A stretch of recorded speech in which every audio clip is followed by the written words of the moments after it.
I think we have to be honest for once that there's something unhinged about the modern Conservative Party, not merely in terms of ideological incoherence or electoral desperation, but actual madness, farce, a rolling catastrophe so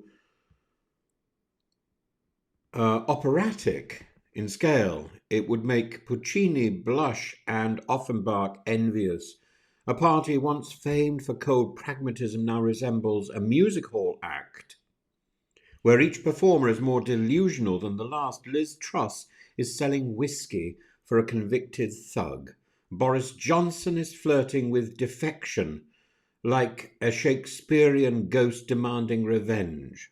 Suella Braverman snarls from the sidelines like some unchained menace, and Kemi Badenoch clings on with the energy of a screensaver left running since 2022.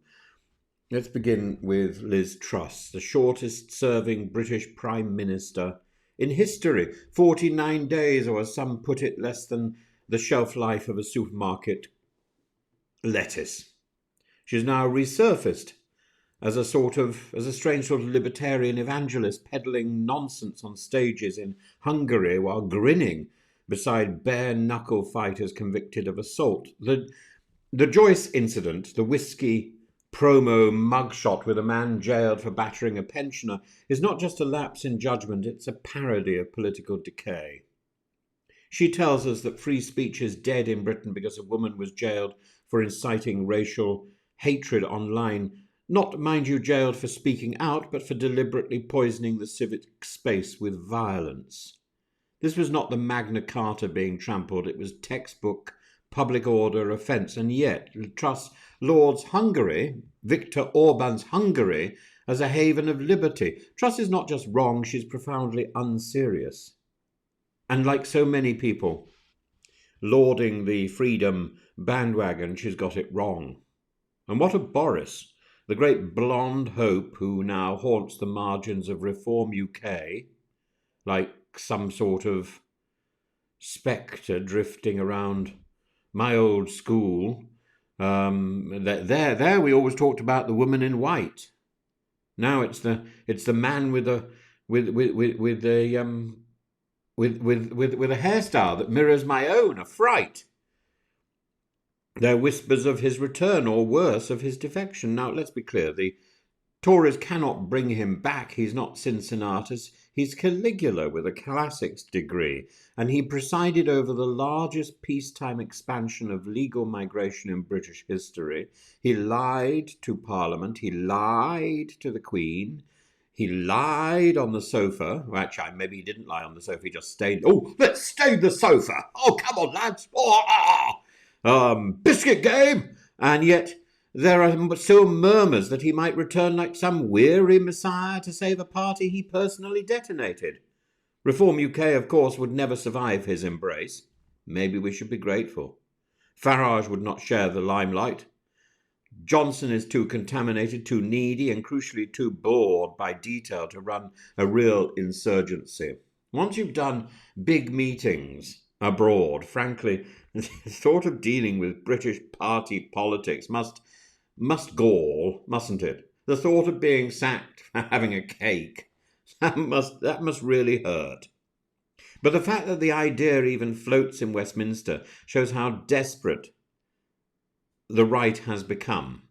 And then we have Suella Braverman, the patron saint of resentment. She behaves less like a potential leader and more like a Daily Mail comment thread come to life. Her rhetoric is inflammatory, juvenile, and tragically detached from policy substance. She accuses everyone, Labour, civil servants, even fellow Tories, of betrayal, and yet offers no serious solutions beyond shouting louder. Her sole consistent policy, punishment. I have a dream. And finally, Kemi Badenoch, the minister who says everything with the verve of someone doing their tax return. The minister? Well, she was once, but can you actually believe that? From this person who dabbles at trying to read the notes in front of her at PMQs. She has all the charisma of a cancelled rail replacement bus. She lingers in the cabinet, not because of ideological drive, but because no one has the energy to tell her to leave. Not the cabinet, the shadow cabinet. Everything is a shadow. She's living in a shadow land, like something out of Ursula K. Le Guin. Only she's not quite sure where the wall is. And so we come to the crux, a party that once prided itself on getting things done, now lurches from gimmick to gimmick, slogan to slogan. We've had get Brexit done, build back better, stop the boats. None of these amounted to policy. Chris Philp, the Shadow Home Secretary, gave the spirited interview recently about new Tory ideas, and among them resuscitating the failed Rwanda scheme and threatening to block French fishing rights unless France stops migrants at sea. Let's pause for a moment. This is the great new Conservative vision playing chicken with the French Navy over cod. There's nothing remotely novel about this. It's the same reactive, resentful, reductionist policies we've been seeing since 2016. Immigration targets missed, asylum chaos unresolved, legal migration up 600,000 under Tory rule, and now the architects of that policy, with astonishing brass neck, say they will be tough next time. What next? George Osborne to lead a campaign against austerity? This is nonsensical.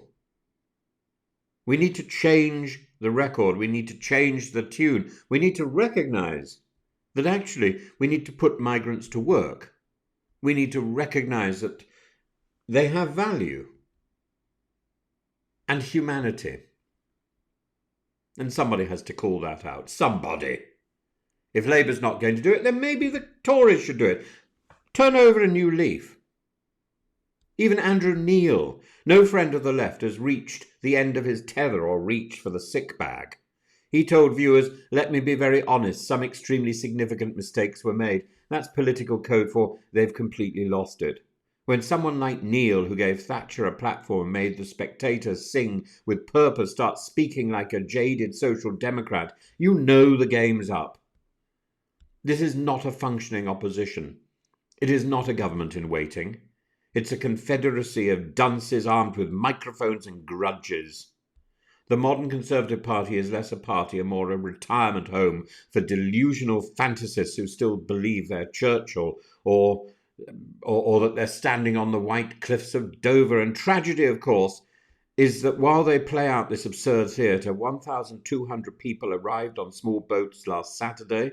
Children drown, towns strain under pressure, the country gets poorer, and we all get the speeches in Budapest, policy by headline, and whiskey promos videos with convicted criminals. It is pathetic. It is madness indeed.